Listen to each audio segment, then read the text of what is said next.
neraka. Dalam birahi kita akan panji-panji dan akan singgah. Assalamualaikum warahmatullahi wabarakatuh. Kita berjumpa lagi pada kesempatan ini. Kita akan membahas tentang materi perkuliahan pemindahan tanah mekanis atau PTM di sesi 4. Kita perlu ketahui bahwa dalam mata kuliah PTM ini, output dari perkuliahan ini, kita semua harus mampu mengestimasi biaya pekerjaan PTM. Oleh karena itu, sebelum kita mampu mengestimasi biaya pekerjaan PTM, maka kita perlu tahu pekerjaan PTM itu terdiri dari apa saja, kemudian alat yang dipergunakan apa saja, dan bagaimana skema dalam mengestimasi biaya pekerjaan PTM. Oke, ini saya tampilkan tentang item pekerjaan PTM, di mana dalam session 3 kita sebelumnya sudah menerangkan tentang bagaimana mengidentifikasi pekerjaan PTM. Nah, untuk mengestimasi biaya pekerjaan PTM, maka perlu diketahui terlebih dahulu spesifikasi pekerjaannya. Nah, ini diantaranya ada spesifikasi pekerjaan PTM. Ada 6 yang saya catat, namun tidak hanya 6 ini saja, gitu ya. Bisa saja ada pekerjaan PTM yang lainnya. Pekerjaan PTM diantaranya ada penggalian atau digging, ada pemuatan, loading, ada pengangkutan, ada penimbunan, ada perataan, juga ada pemadatan. Nah, ini diantaranya item-item pekerjaan PTM. Masuk land clearing juga masuk ke dalam pekerjaan PTM, land clearing atau pembersihan lahan. Nah, sebelum kita membahas tentang produktivitas alat, atau kita membahas alat-alat apa saja yang kita dapat gunakan untuk pekerjaan PTM, sebelumnya saya ingin menyampaikan tentang bagaimana skema untuk mengestimasi biaya pekerjaan PTM. Nah, inilah gambaran skema untuk menghitung biaya pekerjaan PTM. Dari 6 tadi, ada galian, pemuatan, pengangkutan, penimbunan, perataan, dan pemadatan. Nah, dari item-item pekerjaan tersebut, maka informasi apa saja yang perlu kita dapatkan sebelum kita dapat menghitung atau mengestimasi biaya pekerjaan PTM. Nah, ini skemanya. Contoh, ini ada pekerjaan galian, maka informasi yang perlu kita ketahui adalah keadaan tanah. Keadaan tanah itu terdiri dari apa saja? Misalkan ada luas lahan, volume galian, dan jenis tanah. Kemudian kita perlu mengestimasi terlebih dahulu biaya alat. Alat itu terdiri dari apa yang harus kita ketahui untuk kita dapat mengestimasi biaya, yaitu jenis alatnya apa, kinerja alatnya bagaimana, kapasitas alatnya bagaimana, perawatan alatnya bagaimana, BBM alatnya bagaimana, operatornya bagaimana, dan kepemilikan alatnya bagaimana. Nah, inilah variabel-variabel yang mempengaruhi terhadap biaya pekerjaan tanah. Ya. Jadi informasi pekerjaannya seperti apa, ya, keadaan tanah itu diantara ada luas lahan, volume galian, dan jenis tanahnya apabila suatu pekerjaan itu adalah pekerjaan galian. Kemudian apabila pekerjaan adalah pekerjaan pemuatan, nah diantaranya adalah informasi-informasi yang perlu kita ketahui, diantaranya di bawah ini, pengangkutan diantaranya di bawah ini, penimbunan ini, pemerataan dan pemadatan tanah diantaranya dari ini. Nah, Dari informasi-informasi di atas inilah, baru kemudian kita bisa estimasikan biaya pekerjaan PTM sama dengan volume pekerjaan kali biaya alat. Kemudian waktu pekerjaan PTM sama dengan volume pekerjaan dibagi jumlah alat. Nah, inilah dalam materi perkuliahan PTM ini, dari perkuliahan PTM ini outputnya kita harus mampu mengestimasi dua ini, ya, biaya pekerjaan PTM, waktu pekerjaan PTM, dua hal ini secara garis besar. Namun kita untuk dapat melalui atau untuk dapat kita menguasai kedua ini, tentu banyak hal yang perlu kita lakukan. Apa saja hal-hal yang perlu kita ketahui sebelumnya? Di antaranya adalah bagaimana kita menghitung atau mengestimasi volume pekerjaan. Kuantiti pekerjaannya itu bagaimana kita hitung. Seperti sesi sebelumnya, di sesi 3. Jika item pekerjaannya galian, bagaimana cara kita menghitung kuantiti volume galian? Jika pekerjaannya pemuatan, bagaimana kita menghitung volume muatan atau kuantiti pekerjaan item pekerjaan muatan. Jika pengangkutan, bagaimana cara kita menghitung kuantiti pekerjaan pengangkutan. Jika penimbunan, bagaimana kita menghitung kuantiti pekerjaan timbunan. Keperataan atau pemadatan juga bagaimana cara kita menghitung volume atau kuantiti pekerjaan perataan dan juga pekerjaan pemadatan. Nah, diantaranya hal-hal itu kita perlu kuasai. Setelah menguasai itu, maka selanjutnya kita perlu mengestimasi biaya alat. Nah, biaya alat berarti termasuk ke produktivitas alat, operator, kepemilikan alat, dan perawatan alat, dan lain sebagainya. Itu semua perlu kita ketahui, perlu kita pahami terlebih dahulu, baru outputnya kita akan mampu mengestimasi biaya pekerjaan PTM, juga kita akan mampu mengestimasi berapa lama waktu pekerjaan PTM itu dibutuhkan. Nah, itulah hal-hal penting dalam mata kuliah ini, dan pada sesi ini saya akan membahas tentang produktivitas alat PTM, yang kita akan coba satu persatu kita bahas tentang alat PTM dan bagaimana cara menghitung produktivitasnya dan bagaimana sistem kerja alat tersebut. Kita akan bahas lebih lanjut, mari kita simak bersama-sama. Baik, pada kesempatan ini kita akan mengenal alat PTM, yaitu bulldozer. Nah, dalam sesi ini ya, diharapkan mahasiswa dapat memahami spesifikasi bulldozer, mahasiswa dapat memahami cara kerja bulldozer, kemudian juga mahasiswa dapat menghitung kapasitas produksi bulldozer. Ini diantaranya adalah outline yang akan kita bahas pada kesempatan ini, ya. Oke.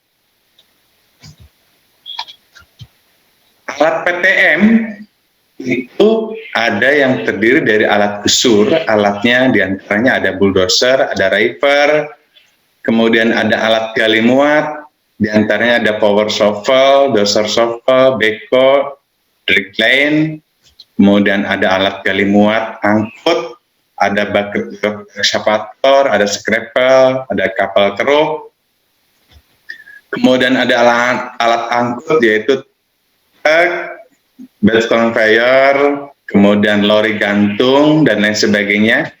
Ada alat pemadatan, ada three-way roller, ada tandem roller, ada water tank. Kemudian juga ada alat penghamparan aspal, diantaranya aspal sprayer dan aspal finisher. Nah, pada kesempatan ini kita akan bahas tentang alat PTM, yaitu ini, bulldozer. Ya, bagaimana itu bulldozer? Nah, ini bulldozer, alat-alat pembersih lahan seperti spesifikasi dan cara kerjanya. Ini gambar dosernya, bulldozer. Alat-alat pembersihan lahan itu bukan hanya bulldozer, bisa juga scraper dan bisa juga grader. Ya. Nah, ini tentang spesifikasi bulldozer. Saya tidak akan bahas lebih lanjut tentang spesifikasi bulldozer. Teman-teman sekalian bisa membaca spesifikasi, dan sebetulnya kita bisa mendapatkan informasi tentang spesifikasi alat itu dari mana ya? Kita bisa mengetahuinya dari produsen-produsen alat itu, gitu ya. Nah, produsen alat berat yang digunakan untuk PTM itu apa saja, kemudian kita bisa browsing, cari di sana alat yang kita ingin tahu spesifikasinya, kemudian setiap produsen pasti menampilkan spesifikasi dari alat yang diproduksinya. Oke. Kemudian macam-macam bulldozer, ada strike blade, ada strike track, ya. Strike blade itu, blade jenis ini paling cocok untuk segala jenis lapangan atau medan kerja. Kemudian strike track berupa garpu dan cocok untuk pekerjaan pembersihan semak-semak atau pembersihan akar-akar yang tidak terlalu dalam dan besar. Universal blade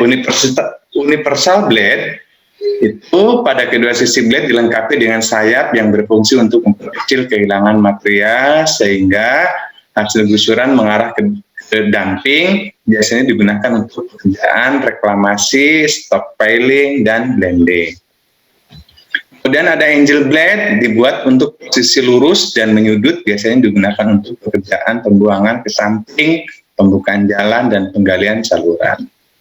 Ada lagi Gaussian blade atau C blade, jenis ini dilengkapi dengan bantalan karet yang berguna untuk meredam bukan. Nah, ini adalah contoh macam-macam dari bulldozer. Di antaranya yang saya catat di sini ada 5 tipe. Ya, namun tidak terbatas hanya 5 ini saja. Bulldozer pada dasarnya merupakan traktor sebagai penggerak utama yang ditambahkan dengan dozer tambahan atau blade atau ripper dan lain-lain. Bulldozer adalah salah satu jenis dozer yang bergerak ke depan, sedangkan jenis lainnya adalah angel dozer yang bergerak serong 25 derajat. Bulldozer tergantung dari macam blade dan alat geraknya. Ini adalah untuk mengenal tentang alat bulldozer, ya.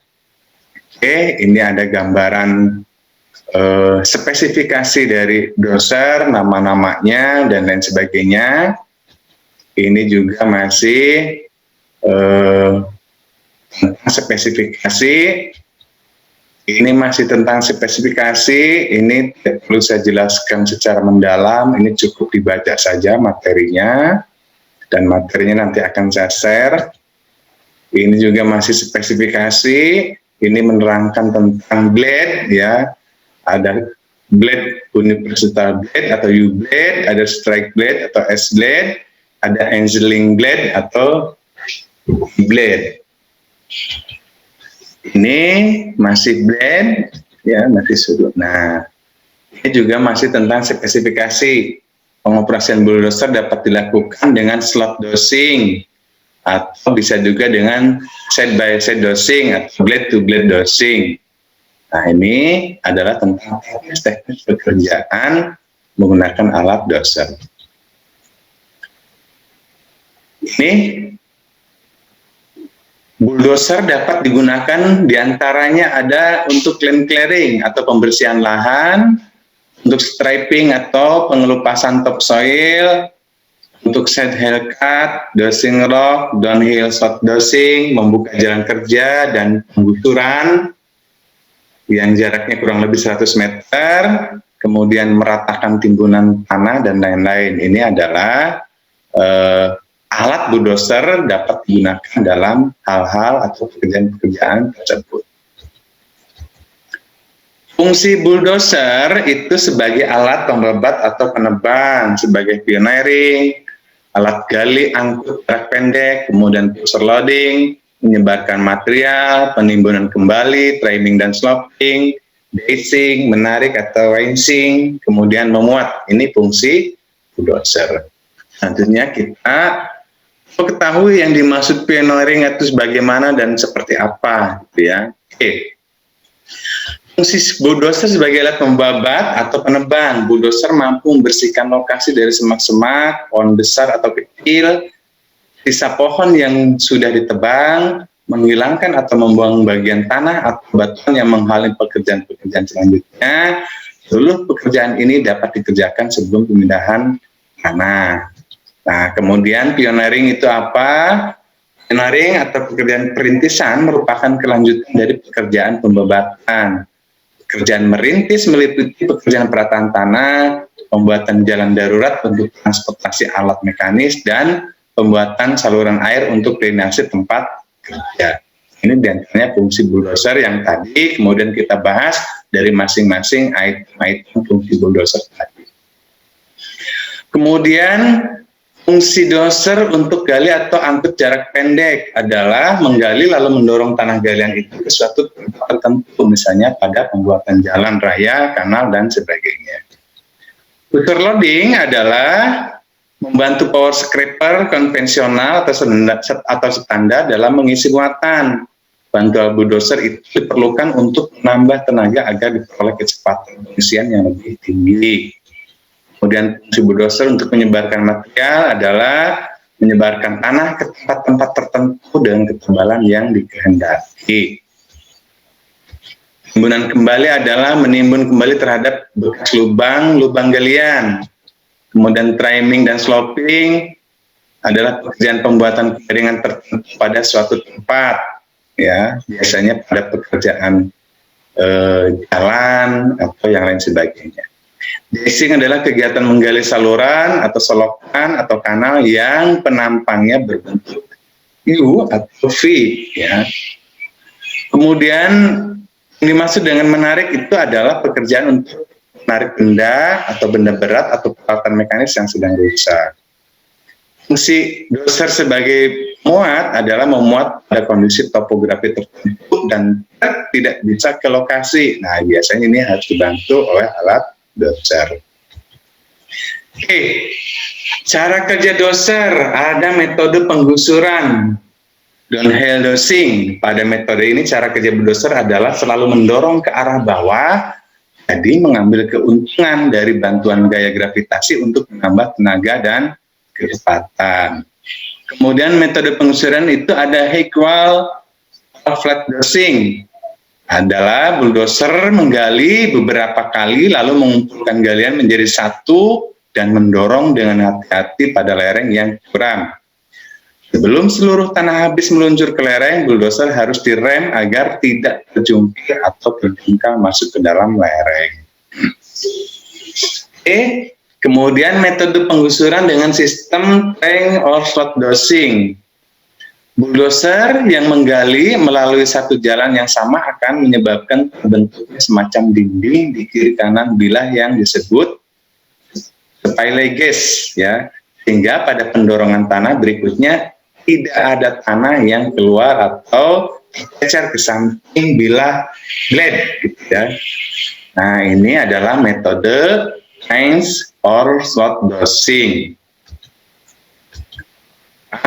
Ini metode kerja pembabatan pada land clearing. Ada metode ulir, metode pegas ulir, metode kontur, dan metode zigzag. Dan di sini dalam materi ini saya sudah tuliskan pengertian-pengertian atau cara-cara yang dimaksud dengan pekerjaan metode ulir, bagaimana metode pegas ulir, dan bagaimana metode kontur serta metode zigzag. Silakan ini bisa dibaca lebih lanjut. Saya tidak akan membahas secara jelas tentang ini karena ini mudah dipahami dan cukup membaca saja. Baik, rekan-rekan mahasiswa yang budiman, setelah kita menjelaskan tentang spesifikasi dozer, tentang metode kerja dozer, fungsi-fungsi dozer dalam pekerjaan PTM, selanjutnya mari pada kesempatan ini kita akan membahas bagaimana cara menghitung produktivitas kerja bulldozer. Bulldozer itu dalam satu jam itu bisa menghasilkan berapa sih pekerjaan tanah, misalkan pekerjaan dorongan atau pekerjaan lainnya. Kemudian dalam satu hari itu bulldozer itu akan dapat menyelesaikan pekerjaan tanah itu berapa banyak. Mari kita simak bersama-sama. Nah, inilah yang ingin saya bahas secara detail pada kesempatan ini, yaitu tentang perhitungan produksi atau produktivitas bulldozer. Rumus menghitung produktivitas bulldozer adalah Q sama dan Q kali N kali E, yang pengertiannya ya Q ini adalah produksi per jam. Nah, ini perlu diingat, ini produksi per jam ya. Kemudian Q ini adalah produksi dalam satu siklus. Nah, ada produksi per jam, ada produksi per siklus. Nah, berarti dalam menghitung produktivitas bulldozer itu kita perlu mengetahui dalam satu jam itu terjadi berapa siklus. Nah, karena ini N ini adalah jumlah siklus dalam satu jam. Nah, untuk mencari N, kan untuk menghitung produktivitas satu jam itu adalah produksi dalam satu siklus kali jumlah siklus dalam satu jam, kemudian dikali dengan efisiensi kerja. Nah, maka ya kita perlu menghitung produksi per siklusnya berapa, kemudian siklus per jamnya berapa. Maksud siklus per jam itu dalam satu jam itu doser itu berapa kali bolak-balik tuh, ya itu yang dimaksud dengan siklus. Ya. Nah, nanti berarti variabelnya tergantung dari keadaan alatnya bagus atau tidak, kemudian juga keadaan operatornya ahli atau tidak, ya jumlah siklus itu ya. Kemudian juga akan tergantung efisiensi kerja. Nah, siklus itu untuk menghitung jumlah siklus itu adalah 60 per EM. 60 itu angka koefisien, dalam maksudnya apa ini 60? 60 dalam satu jam itu kan 60 menit, maka di sini ditulis 60 per EM. EM itu adalah apa? CM itu adalah waktu siklus dalam menit. Nah, ini yang perlu kita estimasikan. Doser ini dalam satu jam akan terjadi berapa bolak-balik atau berapa rit gitu ya. Misalkan pekerjaan doser ini mendorong tanah, kemudian balik lagi, kemudian dorong lagi. Pada saat mendorong dan balik itu adalah satu siklus. Nah, berapa menit waktunya itu dalam satu siklus gitu ya. Nah, kemudian efisiensi kerja itu tergantung dari sukar atau sulitnya pekerjaan, kemudian akan tergantung juga dari alat, dan akan tergantung dari operator yang menjalankan alatnya. Ini ketentuan efisiensi kerja. Nanti kita akan bahas lebih lanjut bagaimana menghitung jumlah siklus, bagaimana kita mengetahui efisiensi kerja. Ini adalah untuk menghitung produksi per siklus. Untuk menghitung produksi per siklus adalah L kali H pangkat 2 atau H kuadrat kali A, di mana L adalah lebar blade atau sudu doser ini, ya lebarnya ke sini berapa. Kemudian H-nya adalah tinggi blade adalah dari sini ke sini tingginya berapa, gitu ya. Kemudian faktor blade, nah faktor blade itu nanti akan tergantung jenis tanahnya. Seperti pertemuan sebelumnya, ya. Seperti pertemuan sebelumnya ada jenis tanah apa, kemudian faktor swillnya apa dari masing-masing jenis tanah. Tanah biasa, tanah lempung, tanah berpasir, tanah kerikil dan lain sebagainya. Faktor swillnya berapa? Nah, inilah yang dimaksud dengan A di sini faktor blade, gitu ya. Oke. Nah, kemudian tadi adalah untuk menghitung produksi per siklus. Sekarang kita bagaimana cara menghitung waktu siklus, ya. Untuk menghitung waktu siklus atau CM adalah DF kali D per F kali D per R ditambah Z, ya, di mana D adalah jarak angkut. Nah, jarak angkutnya berapa meter? Nah, ini yang perlu kita ketahui. Jadi untuk menghitung produktivitas bulldozer itu kita perlu tahu di lapangan. Jadi jarak gusurnya berapa, gitu ya. Nah, di lapangan tentu jarak gusur tidak akan semua sama. Nah, tetapi dalam menentukan metode kerja, kita bisa mengestimasikan rata-rata jarak gusur, ya. Kita bisa mengestimasikan rata-rata jarak gusur. Dia adalah jarak angkut atau jarak gusur berapa meter. Kemudian F-nya adalah kecepatan maju dosernya berapa. Di sini contohkan berdasarkan informasi kecepatan doser itu antara 3 sampai dengan 5 km per jam. Ya, karena kondisi maju ini adalah kondisi mendorong, kondisi mendapatkan beban, gitu, mendorong tanah atau yang lainnya. Kecepatan mundur, R-nya adalah kecepatan mundur. Kecepatan mundurnya berapa menit, ya? Berapa menit per meter? Berapa meter per menit, gitu ya. Nah, kecepatan rata-rata mundur doser itu adalah antara 5 sampai 8 km per jam. Kenapa mundur lebih cepat daripada maju?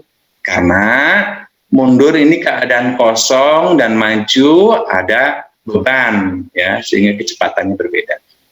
Kemudian Z-nya ini, Z adalah waktu ganti gigi dalam menit. Berapa lama dalam waktu mengganti gigi? Waktu mengganti gigi adalah gigi maju dan gigi mundur. Nah, inilah untuk menghitung waktu siklus bulldozer. Jadi setiap siklusnya itu berapa menit nih? Nah, berapa menit itu berarti akan tergantung jarak angkutnya berapa atau jarak khususnya berapa meter, tergantung alatnya kecepatan maju pada saat membawa beban itu berapa kilometer per jam, kemudian tergantung kecepatan mundurnya. Nah, berarti kecepatan maju dan kecepatan mundur itu juga akan berpengaruh terhadap keahlian operator, gitu ya. Masuk waktu ganti gigi juga akan tergantung pada keahlian operator. Nah, ini adalah contoh efisiensi kerja. Produktivitas kerja alat merupakan standar alat bekerja dalam kondisi ideal dikalikan suatu faktor yang merupakan faktor efisiensi atau kodenya dalam huruf E. Nah, efisiensi kerja itu akan tergantung pada topografi, keahlian operator, dan maintenance. Maintenance itu maksudnya adalah perawatan alatnya itu sendiri. Perawatannya baik, maka kondisi alatnya akan menjadi baik, keahlian operatornya bagus, maka juga akan produktivitasnya akan berbeda. Nah, dari dasar 3 informasi ini, maka suatu pekerjaan PTM itu yang berkaitan dengan topografi, keahlian operator, serta perawatan alat itu akan dikategorikan pada kondisi kerja. Kondisi kerja baik. Kondisi kerja baik berarti topografinya tidak terlalu curam, medannya, gitu ya. Kemudian operatornya ahli, perawatan alatnya bagus, berarti kondisi kerjanya baik. Efisiensi kerjanya di sini adalah 0,83. Apabila kondisi sedang, ya, kondisi sedang itu dilihat dari mana faktornya, yaitu faktor topografi, keahlian operator, dan maintenance. Nah, kalau kondisi kerjanya sedang berarti efisiensi kerjanya 0,75. Kalau kurang baik kondisi kerjanya, maka efisiensi kerjanya 0,67, dan apabila jelek maka efisiensi kerjanya adalah 0,58. Nah, jadi tadi yang ini adalah efisiensi kerja, ini untuk itu produktivitas bulldozer. Ini ada faktor pengali, ya, efisiensi kerja itu. Nah, efisiensi kerja itu akan tergantung pada kondisi kerja. Kondisi kerja akan tergantung pada topografi, keahlian operator, serta maintenance atau perawatan alat. Nah, dari kondisi inilah kemudian dikategorikan kondisi kerjanya baik, sedang, kurang baik, serta jelek. Maka faktor pengalih efisiensi kerjanya adalah di antara 0,83, 0,75, 0,67, dan 0,58. Oke, kemudian faktor blade. Nah, faktor blade itu akan tergantung dari kondisi permukaan atau pengupasan. Ada faktor blade kondisi muda, kondisi sedang, kondisi agak sukar, dan kondisi sukar. Faktornya kondisi muda antara 1,1 sampai 0,9, untuk sedang 0,9 sampai 0,7, agak sukar 0,7 sampai dengan 0,6, kemudian sukar antara 0,6 sampai 0,4. Dalam kondisi apa yang dimaksud muda, sedang, agak sukar, dan sukar? Yang mudah, kondisi permukaan atau pengupasannya, lapis permukaan tidak keras, tidak terlalu padat, tanah biasa, kadar air rendah, bahan timbunan. Ini maksud kategori pekerjaan mudah. Kategori pekerjaan sedang, lapis permukaan tidak terlalu padat, tidak kemudian sedikit mengandung pasir, kerikil, atau agregat halus. Ini kondisi sedang. Kondisi agak sukar yaitu pada kondisi kadar air agak tinggi, mengandung tanah liat, berpasir, tanah liat kering, dan tanah liat keras. Ini agak sukar. Kondisi sukar yang bagaimana? Nah, kondisi sukar adalah kondisi pekerjaan batu hasil ledakan atau batu belah ukuran besar. Nah, yang sukar maka faktor blade-nya paling kecil 0,6 sampai dengan 0,6.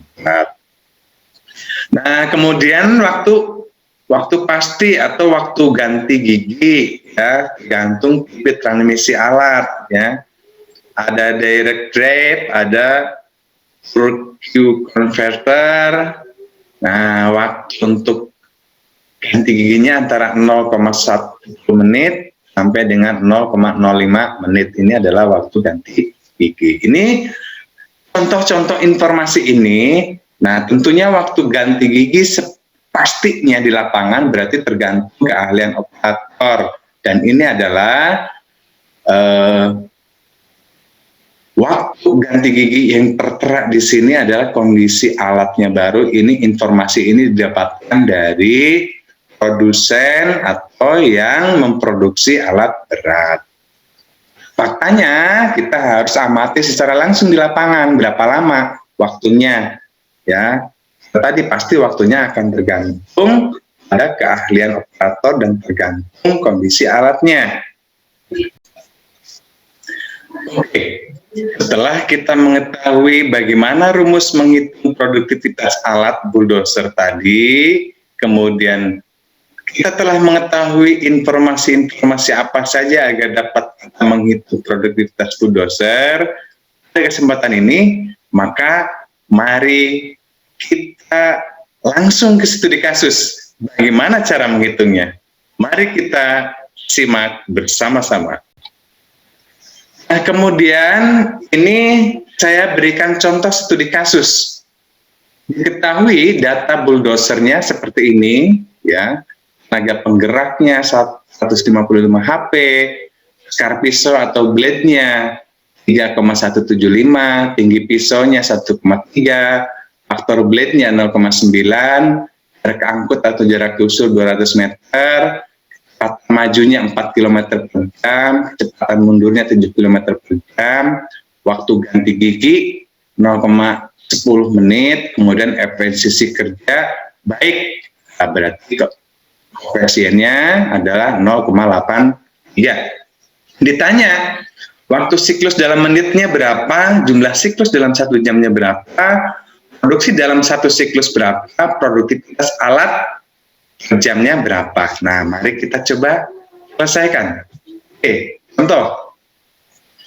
Jika dari informasi alat tadi, maka penyelesaiannya, ya di sini kita bisa lihat contohnya, untuk menghitung waktu siklus adalah CM sama dengan D per F kali D per R ditambah Z, di mana D adalah waktu maju, D bukan waktu maju. Sorry, saya ulangi. D itu adalah jarak angkut ya. Jarak angkut dikali kecepatan dibagi kecepatan maju dikali jarak angkut dibagi kecepatan mundur ditambah Z atau waktu ganti gigi. Contoh, jarak gusurnya adalah 200 meter, maka jika kecepatan majunya tadi 4 km per jam, maka dihitung dalam menit, maka 4 kilo sama dengan 4.000 meter. Berarti kita hitung 4.000 per 60. 60 adalah 60 menit atau 1 jam. Kali 200 meter dibagi kecepatan mundur. Kecepatan mundurnya 7 kilo per jam atau 7.000 per jam, berarti 7.000 dibagi 60 ditambah di 0,1 adalah waktu ganti gigi. Maka dapat diketahui waktu dalam satu siklus adalah 5,24 menit. Nah, berarti waktunya berapa? N itu berarti adalah berapa siklus dalam 1 jam. Nah, berarti tadi untuk menghitung N adalah 60 per cm. Tadi udah kita ketahui cm-nya adalah 5,24. Berarti 60 dibagi 5,24. Berarti doser dengan kondisi informasi seperti ini dalam satu siklus untuk menggusur tanah dengan jarak 200 meter itu doser akan melakukan jumlah siklusnya adalah 11,44 siklus per jam. Nah, ya, atau bisa kita bulatkan 11 siklus ya. Berarti 11 kali 11 rit dalam 1 jam. Nah, setelah diketahui informasi ini, maka selanjutnya produksi siklusnya berapa? Yaitu ini rumusnya L kali H kuadrat kali K. Ya, tadi kita ketahui Q-nya 3,175 itu lebar blade ya. Karena Q adalah L kali H pangkat 2. L-nya adalah 3,175 ini. Kemudian H-nya adalah 1,3 pangkat 2. Ini H, informasi ini 0,9 adalah faktor blade. Nah, ini faktor blade 0,9. Maka produksi per jam itu adalah, produksi per siklus itu adalah 4,829 meter kubik per siklus. Nah, tadi kalau 1 jamnya terdiri dari 11 siklus, berarti ini 1 jamnya produksi doser itu adalah 4,829 dikali 11. Ya, maka ini I-nya produktivitas per jamnya adalah 4,829 kali 11,44 kali 0,83. 0,83 adalah ini esensi kerja. Maka produktivitas doser per jam itu adalah 45,852 meter kubik per jam. Nah, ini adalah produktivitas doser. Oke, ini di bawah apa? Berdasarkan informasi pada tabel 1, maka produktivitas doser dalam 1 jam adalah 45,852 meter kubik.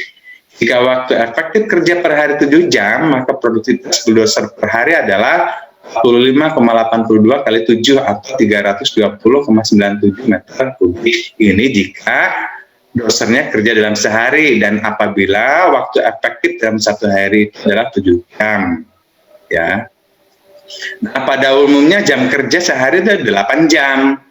Tapi tidak mungkin dalam 8 jam itu terus-menerus tanpa ada istirahat atau lain sebagainya. Maka bisa diestimasikan produktivitas waktu efektif dalam 1 hari itu 7 jam. Maka dalam 1 hari, doser dengan informasi seperti ini akan menghasilkan pekerjaan tanah 320,97 meter kubik.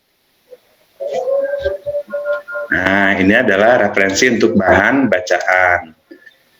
Demikian pembahasan PTM pada alat bulldozer pada kesempatan ini.